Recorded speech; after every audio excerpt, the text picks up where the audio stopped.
Hello, 2 part കൊണ്ട് തീർക്കാൻ ഉദ്ദേശം നമ്മുടെ ഊട്ടി വ്ളോഗ് 3-ാമത്തെ പാർട്ടും കൂടി കടന്നേക്കാണ്. This is the final one. ഇതോടുകൂടി തീരും കേട്ടോ. ഞാൻ ചെറിയ ചെറിയ ഷോർട്സ് വീഡിയോസ് ആക്കി ഇട്ടുകൊണ്ടാണ് ഇതിങ്ങനെ നീങ്ങിയത്. അപ്പം ഞങ്ങൾ പിറ്റേ ദിവസത്തെ ഡേ 2 ഞങ്ങൾ രാവിലെ തന്നെ ബ്രേക്ക്ഫാസ്റ്റ് കഴിക്കാൻ ഇറങ്ങി. എനിക്ക് രാവിലെ നോൺ വെജ് അത്ര ഇഷ്ടമല്ല കേട്ടോ. നോൺ വെജ് മാത്രമല്ല, എനിക്ക് വെജിറ്റേറിയൻ ആണ് കൂടുതൽ ഇഷ്ടം രാവിലെ ബ്രേക്ക്ഫാസ്റ്റ് കഴിക്കാൻ. പക്ഷേ തീരെ നിവൃത്തിയില്ല എന്നുണ്ടെങ്കിൽ അതേ ഉള്ളൂ എന്നൊക്കെ ആണെങ്കിൽ ഞാൻ നോൺ വെജ് കഴിക്കും.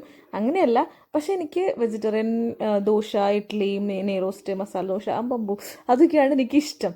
അതും ഒരു പ്യുവർ വെജിറ്റേറിയൻ ഹോട്ടലാണെങ്കിൽ അത് അത്രയും സൂപ്പർ. പിന്നെ ഫുഡൊക്കെ കഴിച്ച് ഞങ്ങൾ യാത്ര തുടങ്ങി. അപ്പോൾ ഞങ്ങൾ ആദ്യം ഇന്ന് പോകാൻ തീരുമാനിച്ചിട്ടുള്ളത് ഒരു ചോക്ലേറ്റ് ഫാക്ടറിയാണ്. ഞാൻ മുന്നേ, അതായത് ഇങ്ങോട്ട് വരുമ്പോൾ തന്നെ ഇത് കയറണം എന്ന് ഞാൻ തീരുമാനിച്ചിട്ടുണ്ടായിരുന്നു. അപ്പോൾ അവിടെ ചോക്ലേറ്റ് ഉണ്ടാക്കുന്ന പ്രോസസ്സും അതിൻ്റെ പാക്കിങ്, അതിൻ്റെ മോൾഡുകൾ എല്ലാം നമുക്ക് കാണാൻ പറ്റും. ഉള്ളിൽ കയറാനൊന്നും അവർ സമ്മതിക്കില്ല, പക്ഷെ അത് കാണാൻ പറ്റും. അങ്ങനെ ചോക്ലേറ്റിൻ്റെ ഒരു സെക്ഷൻ കഴിഞ്ഞ് കഴിഞ്ഞാൽ നമ്മൾ നേരെ അതിൻ്റെ മുകളിലാണ് ടീ സെക്ഷൻ. അപ്പോൾ മുകളിൽ എത്തിക്കഴിഞ്ഞാൽ നല്ല വ്യൂ കാണാം.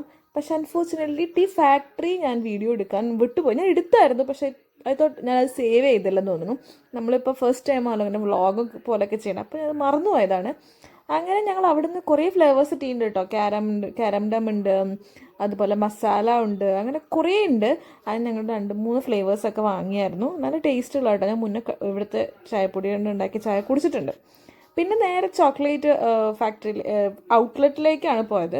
ഇവിടുന്ന് ഞങ്ങൾ ചോക്ലേറ്റ് ഫഡ്ജ് കഴിച്ചു. അവിടുത്തെ സൂപ്പർ സാധനം കേട്ടോ. പിന്നെ നേരെ അവർ ഷോപ്പിംഗ് അതിനോട് ഇൻക്ലൂഡഡ് ആയതുകൊണ്ട് തൊട്ട് താഴെ ഇങ്ങനെ ഒരു ഷോപ്പിംഗ് ഏരിയ കൂടി വെച്ചു. ഇവിടുന്ന് ആ കുട്ടു ഇട്ടുകൊണ്ടിരിക്കുന്ന ആ ജാക്കറ്റ് ഉണ്ടല്ലോ, അത് ഞങ്ങളങ്ങ് എടുത്തു. പിന്നെ ലുട്ടുവിന് അതേപോലത്തെ ജാക്കറ്റ് വേണമെന്ന് പറഞ്ഞപ്പോൾ അതും എടുത്തായിരുന്നു. ഞാനൊന്നും എടുത്തില്ല. എനിക്ക് ഇങ്ങനെ പർച്ചേസ് ചെയ്യാൻ അത്ര ഇഷ്ടമല്ല, കാരണം ഇതൊക്കെ നാട്ടിലും കിട്ടും. ഇത് പിന്നെ വെറുതെ ഞാനതങ്ങനെ അങ്ങനെ എടുക്കാറില്ല കേട്ടോ. അങ്ങനെ അത് പർച്ചേസൊക്കെ കഴിഞ്ഞ് പിന്നെ ഞങ്ങൾ തിരിച്ചു വരുന്ന വഴിക്ക് ഫ്രഷ് ക്യാരറ്റ്, ഈ ഊട്ടി ക്യാരറ്റ് ഭയങ്കര മധുരമാണ്. നല്ല ഫ്രഷ് ക്യാരറ്റ്, പിന്നെ റാഡിഷ്, ബ്രോക്കലി. ഈ ബ്രോക്കലി കൊണ്ട് ഞാൻ സൂപ്പ് ഉണ്ടാക്കിയിട്ടുണ്ട് കേട്ടോ. ക്യാരറ്റ് ഞങ്ങൾ അത് കുറച്ച് വാങ്ങി. പിന്നെ അവിടുത്തെ കമ്പൽസറി ഊട്ടിപ്പൂ ഉണ്ടായിരുന്നു, അതും വാങ്ങി. ഇത് കുറേ നാൾ കേടുവരാണ്ടിരിക്കുമല്ലോ, അപ്പോൾ നമുക്ക് വീട്ടിൽ വയ്ക്കാം. അങ്ങനെ അത് കഴിഞ്ഞിട്ട് നമ്മൾ അടുത്ത സ്ഥലത്തേക്ക് പോയത് ബോട്ടിങ്ങിനായിരുന്നു. ബോട്ടിങ് ആസ് യൂഷ്വൽ നമ്മൾ എവിടെ ട്രിപ്പ് പോയാലും അവിടെ ഒരു ബോട്ടിങ് ഉണ്ടാവും. അങ്ങനെ ഞങ്ങൾ ബോട്ടിങ്ങിന് പോയി. ബോട്ടിങ്ങിൽ അത്യാവശ്യം ഞങ്ങൾ സ്പീഡ് ബോട്ടാണ് എവിടെ പോയാലും ചോദിക്കുക. അൺഫോർച്ചുനേറ്റ്ലി ഞങ്ങൾക്ക് സ്പീഡ് ബോട്ട് എന്ന് പറഞ്ഞിട്ട് അവർ തരുന്നത് സാധാ ബോട്ടായിരിക്കും. അവിടെ പറയും അങ്ങനെ ഇത്ര സ്പീഡ് താൻ കിടക്കൂ. അപ്പോൾ അത് ഞങ്ങൾ സ്പീഡ് ബോട്ടിങ് നമ്മൾ ഈ സിനിമയിലും ടി വിയിലൊക്കെ കണ്ട് ഉദ്ദേശിച്ച് പോയ സ്പീഡ് ബോട്ടൊന്നും ആയിരുന്നില്ലത്. എന്നാലും കുഴപ്പമില്ല, നമുക്കൊരു ഡിഫറെൻറ്റ് എൻജോയ് ചെയ്തു. ലുട്ടുവിനൊക്കെ ഭയങ്കര ഇഷ്ടമാണ് ബോട്ടിങ്ങിന് പോണതും. അങ്ങനെ അത് കുറച്ച് നേരം ബോട്ടിങ്ങിനൊക്കെ പോയി. പിന്നെ എന്നോട് കൂട്ട് പറഞ്ഞു ഞാൻ ഇങ്ങോട്ട് നോക്കിയിരിക്കാം, നീ ഒരു വീഡിയോ എടുക്കുമെന്ന് പറഞ്ഞു. അപ്പോൾ അവൻ അങ്ങോട്ട് നോക്കിയിരിക്കുകയാണ്. ഫോട്ടോ എടുത്തു, വീഡിയോ എടുക്കാൻ വേണ്ടിയിട്ട് കണ്ട അങ്ങനെ വീഡിയോ ഒക്കെ എടുത്തു. പിന്നെ ബോട്ടിങ്ങിൻ്റെ 2 സൈഡും നല്ല രസമായിരുന്നു കേട്ടോ. അത് ആ ഒരു വ്യൂ നല്ല രസമായിരുന്നു. പിന്നെ ഇതെന്ന് പറഞ്ഞാൽ നമ്മൾ ബോട്ടിങ് കയറുന്ന സ്ഥലത്തെ ഇതാണ്, കൊള്ളാം. അങ്ങനെ ഞങ്ങൾ ബോട്ടിങ്ങിനൊക്കെ ശേഷം തിരിച്ചു പോരുമ്പോൾ ഈ ഒരു കേക്ക് ചോക്ലേറ്റിൽ മുക്കിയ സാധനം നല്ല ടേസ്റ്റ്, നല്ല ചൂട് ചോക്ലേറ്റ് സോസ്, ചോക്ലേറ്റിൻ്റെ ഹോട്ട് ചോക്ലേറ്റ്. പിന്നെ തിരിച്ചു കേട്ടോ. ഞങ്ങൾക്ക് വേറെ കുറച്ച് പ്ലാൻസ് ഉണ്ട്. എന്ന് വെച്ചാൽ പോണ റൂട്ട് കുറച്ച് ഡിഫറെൻ്റ് ആയിട്ട് എടുത്തിട്ടുണ്ട്. നോർമൽ ഈസി ആയിട്ട് എത്തുന്ന റൂട്ടല്ല എടുത്തത്. അങ്ങനെ ഓൻ്റെ വലിയ പച്ചവെള്ളം കണ്ടു. ഇതാണോ പച്ചവെള്ളം? നല്ല തടാകം. അതൊരു വ്യൂ പോയിൻ്റാണ്. കുറേ ആൾക്കാർ ഇറങ്ങി ഫോട്ടോ എടുക്കണമൊക്കെ ഉണ്ട്. അപ്പോൾ ഞാൻ കുറച്ചേരം അവിടെ നിന്നു. പിന്നെ തിരിച്ചു പോയി.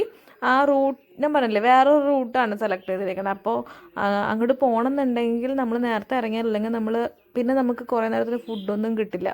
അപ്പോൾ ഞങ്ങൾ വേഗം വിട്ടു. ഈ പൈൻ ഫോറസ്റ്റ് അതിൻ്റെ ഉള്ളിൽ കൂടെ നല്ല ഭംഗിയുണ്ടായിരുന്നു കാണാൻ. പിന്നെ ഞങ്ങൾ നേരെ ഉച്ചത്തെ ഫുഡ് കഴിക്കുമ്പോൾ 3 മണിയാണ്. എല്ലാവർക്കും നല്ല വിശപ്പായിരുന്നു. അറഞ്ചം ഒന്നും നോക്കിയില്ല, വെച്ച് കാച്ചി, കാരണം എല്ലാവരുടെ പ്ലേറ്റും കാലി. അങ്ങനെ ഫുഡൊക്കെ കഴിച്ചു. ഒരു ഫ്രൂട്ട് സലാഡൊക്കെ പറഞ്ഞായിരുന്നു, അതൊക്കെ കഴിച്ച് വയറൊക്കെ ഫില്ലാക്കി.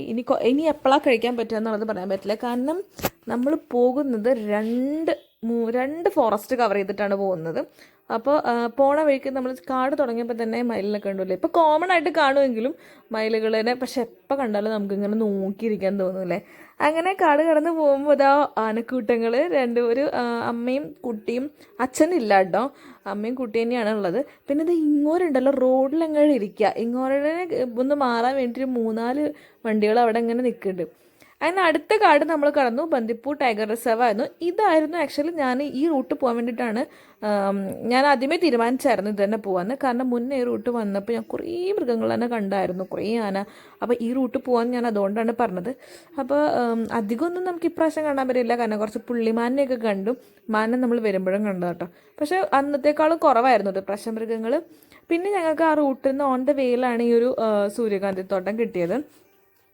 സൺസെറ്റ് ആവാറായി, എന്നാൽ എന്ത് ഭംഗിയാലേ സൂര്യകാന്തികൾ.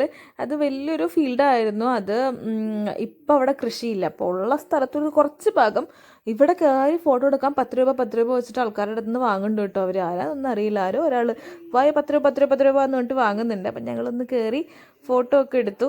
രസമായിരുന്നു, ഒരു ഡിഫറെൻറ്റ് കാണുമെന്ന് വിചാരിച്ചേ അല്ല.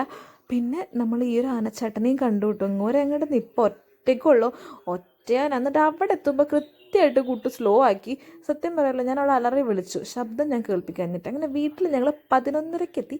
അപ്പോൾ നെക്സ്റ്റ് വ്ളോഗിൽ കാണാം. ബൈ.